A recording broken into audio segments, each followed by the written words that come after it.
రవ్వ ఆలుతో ఎంతో టేస్టీగా ఉండే ఈ రెసిపీని మార్నింగ్ బ్రేక్‌ఫాస్ట్ గాను, ఈవినింగ్ స్నాక్ గాను ఎలా అయినా చేసుకోవచ్చండి. చాలా టేస్టీగా అయితే ఉంటుంది.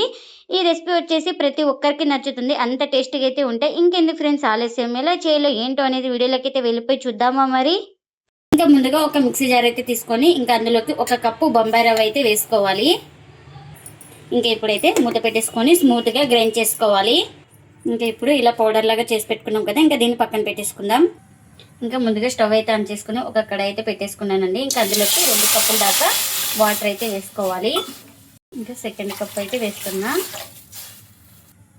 ఇంకా ఇందులోకి రుచికి తగినంత సాల్ట్.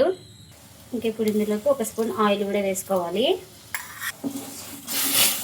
ఇంకా ఇలా మొత్తం బాగా ఒకసారి కలుపుకున్న తర్వాత మనకు ఈ వాటర్ అయితే బాగా బాయిల్ అవ్వాలి.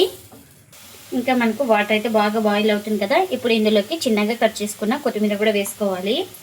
ఇంకా ముందుగా గ్రైండ్ చేసుకున్న ఈ రవ్వను కూడా వేసుకోవాలి. ఇంకా ఒక చేతితో ఇలా వేసుకుంటూ ఒక చేతి అయితే కలిపేసుకోవాలి. ఎక్కడ ఉండలు లేకుండా బాగా కలిపేసుకోవాలి. చూడండి, ఇలా ఎక్కడ ఉండలు లేకుండా బాగా కలిపేసుకున్న తర్వాత కాస్త దగ్గర పడిన తర్వాత ఇంకా స్టవ్ అయితే ఆఫ్ చేసుకోవాలి. స్టవ్ అయితే ఆఫ్ చేసుకొని పూర్తిగా చల్లారనివ్వాలి. ఇంకా చల్లారిన తర్వాత అయితే ఒక ప్లేట్లోకి అయితే తీసుకున్నానండి. ఇప్పుడు ఇక్కడ నేను ముందుగా ఒక 2 ఆలు అయితే ఉడికించుకొని పైన తొక్క అయితే తీసుకున్నాను. ఇంకా ఇప్పుడు ఇలా తురిమేసుకోవాలి ఆలుని. ఇంకా ఇప్పుడు ఇందులోకి ఒక 2 స్పూన్ల దాకా బియ్యం పిండిని కూడా వేసుకోవాలి. ఇంకా ఇలా వేసుకున్న తర్వాత ఇలా మొత్తం బాగా కలిపేసుకోవాలి. బాగా మనం ఇలా కలుపుతూ సాఫ్ట్గా రావాలి. చపాతీ పిండి ముద్దలాగా వచ్చే వరకు ఇలా కలుపుకోవాలి. బాగా ఇలా ప్రెస్ చేస్తూ పిండి మొత్తాన్ని బాగా కలిపేసుకోవాలి. చూడండి, ఇలా మొత్తం ఒక పిండి ముద్దలాగా వచ్చే వరకు అయితే ఇలా కలిపేసుకున్నాను. ఇప్పుడు దీన్ని ఇంకా నేను ఇక్కడ ఈ సైజ్ అయితే తీసుకున్నాను పిండి ముద్దని. ఇలా ఇంకొక అరచేతిలో అయితే పెట్టుకొని ఇలా ప్రెస్ చేసుకొని నేను ఇక్కడ చూపిస్తున్నాను కదా, ఈ విధంగా మనం ఇలా షేప్ అయితే చేసుకోవాలి. ఇక్కడ చూపిస్తున్నాను కదా వీడియోలో, ఈ విధంగా అయితే చేసుకోవాలి. చూడండి, ఇలా వేసుకున్న తర్వాత ఇలా ఇంకా ఈ విధంగా అయితే చేసుకోవాలి. ఇంకా ఇలా చేసుకున్న దాన్ని ఒక ప్లేట్లోకి అయితే తీసుకుంటున్నా. ఇంకా మనకు ఎంత కావాలో అంత పిండి అయితే తీసుకొని ఇలా రౌండ్గా చుట్టేసుకోవాలి. ముందుగా ఇలా చుట్టేసుకొని చూడండి, ఇక్కడ చూపిస్తున్నాను నేను ఇక్కడ వీడియోలో ఇలా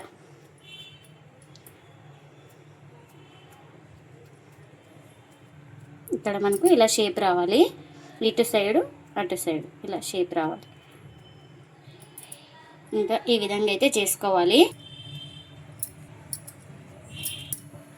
ఇంకా ఇలా ఎన్ని అయితే అన్నీ ఇలానే చేసుకోవాలి. ఇంకా నేను ఇక్కడ ఆయిల్ కూడా పెట్టేసుకున్నానండి. ఆయిల్ కూడా హీట్ అయింది. మనకు ఇలా చేసి పెట్టుకున్నవి ఇంకా ఒక్కొక్కటి ఇలా నిదానంగా వేసుకోవాలి.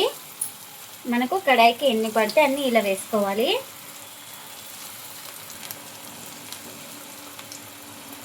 ఒక సైడ్ కాలిన తర్వాత మరోవైపుకి అయితే టర్న్ చేసుకోవాలి. ఇంకా ఇలా ఒక సైడ్ కాలిన తర్వాత ఇలా మరోవైపుకి అయితే నిదానంగా ఇలా టర్న్ చేసుకోవాలి.